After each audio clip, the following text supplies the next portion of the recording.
পুত্রবধূ ছিলেন। তার প্রয়াণের মধ্য দিয়ে আমাদের যারা ঠাকুরদা ঠাকুরমা ছিল তাদের একটি জেনারেশনের ইতি এবং সমাপ্তি হয়েছে।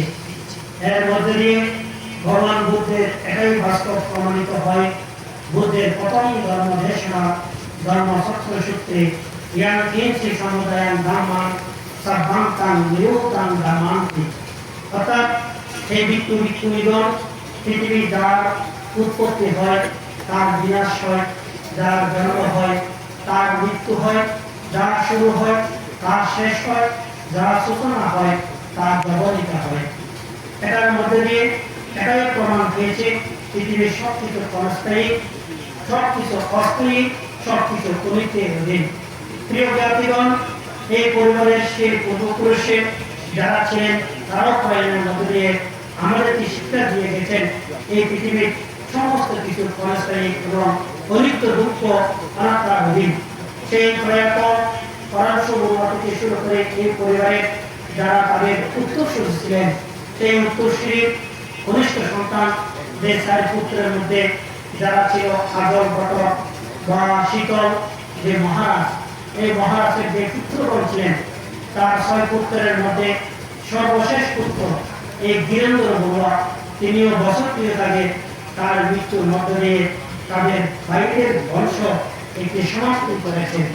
সর্বশেষ 1 সপ্তাহ আগে তার সহধর্মী এই বড়ুয়া যিনি আমাদের ছোট ঠাকুরমা ছিলেন, অন্তিম এবং সর্বশেষ ঠাকুরমা ছিলেন, তিনি ছিলেন সেই উকিয়া পাতাবাড়ি গ্রামের প্রয়াত যুবতর মাস্টার এবং নীলাতলা বড়ুয়ার অন্যতম একজন কন্যা এবং এই বংশে এই পরিবারের মহারাজ বড়ুয়া ও গুরুবলা বড়ুয়ার অন্তিম সর্বকনিষ্ঠ পুত্র যে বীরেন্দ্র বড়ুয়া সেই সহধর্মী। এই গুরুবলা বড়ুয়া তার জীবন দর্শন খুবই একটি আদর্শিক এবং অনুকরণীয় ছিলেন, যার ফলশ্রুতিতে তিনি তার সন্তান যারা ছিল সেই দীপ্তি বড়ুয়া, শিক্ষক বিপ্র বড়ুয়া, ব্যাংকার বিপুল বড়ুয়া তাদেরকে সুপ্রতিষ্ঠিত করেছেন।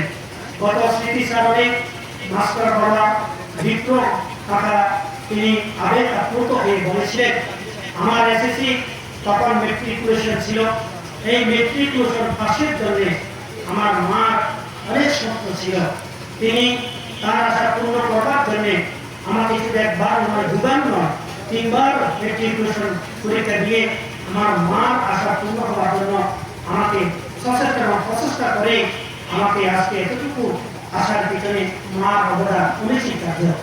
প্রিয় উপস্থিতি, এটাই সত্য, এটাই বাস্তব।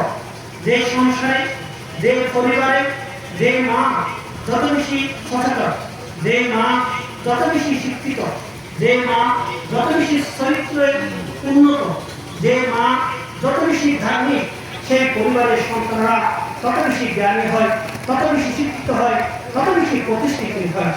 এই জন্য নেপোলিয়ন বলেছিল, if you give me a good mother I will give you a good nation. যদি আমাকে একটি ভালো মা দাও আমি একটি ভালো জাতি দেব।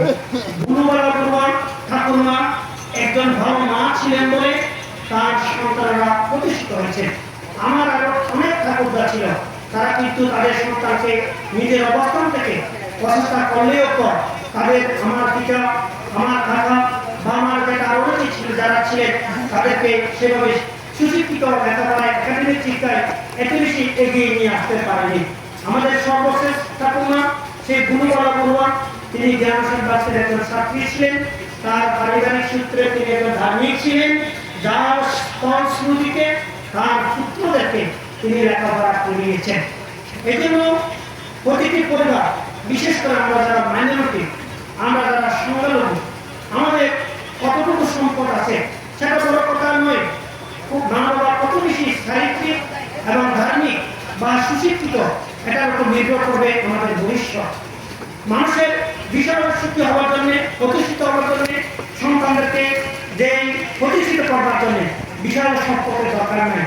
বাবা যদি গরিব হয়, বাবা যদি দিন মজুরি হয়, মা যদি দিনে আনে দিনে খায়, তার 2টি গুণ থাকলে তিনিও তার সন্তানদেরকে মানুষ করতে পারে। সেই 2টি গুণ কি? একটি হচ্ছে ভালো চরিত্র, আর একটি হচ্ছে পরিশ্রম। যে মা এবং বাবা পরিশ্রম করেন এবং নীতিবান হন, তাদের সন্তানরা কখনো গরিব থাকতে পারে না, তারা কখনো দুঃখী হতে পারে না। অসংখ্য সম্পদ থাকার পরও যেই মা বাবার চরিত্র ভালো নয়, অসংখ্য সম্পদ থাকার পরও যেই মা বাবা পরিশ্রমী নয়, তাদের সন্তানরা সুশিক্ষিত এবং প্রতিষ্ঠিত হয়।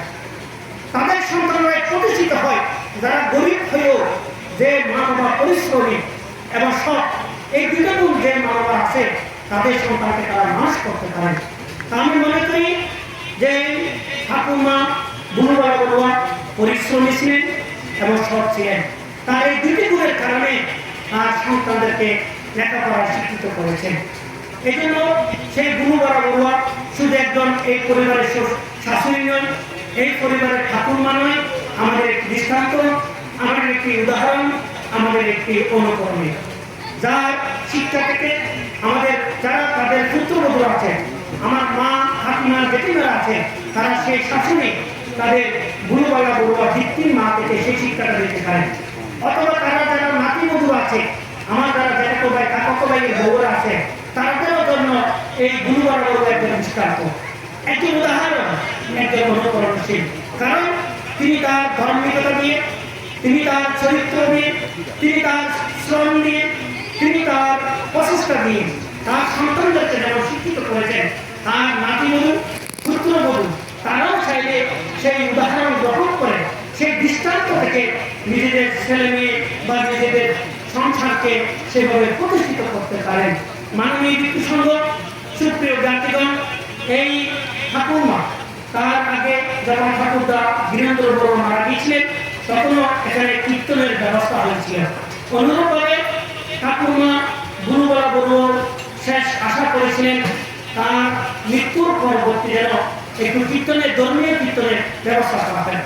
এখন গতবারও তার যারা নাতিরা ছিলেন সবাই সম্মিলিতভাবে উদ্যোগটা নিয়েছেন। আমিও যেহেতু নাতি সেহেতু আমি অংশগ্রহণ করেছিলাম।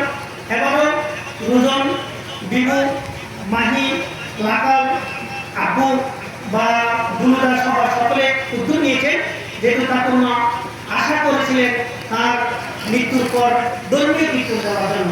তো একটা গ্রুপ আছে যে মহারাজ পরিবার এবং কীর্তন পরিবার, তারা একটা গ্রুপ করেছেন।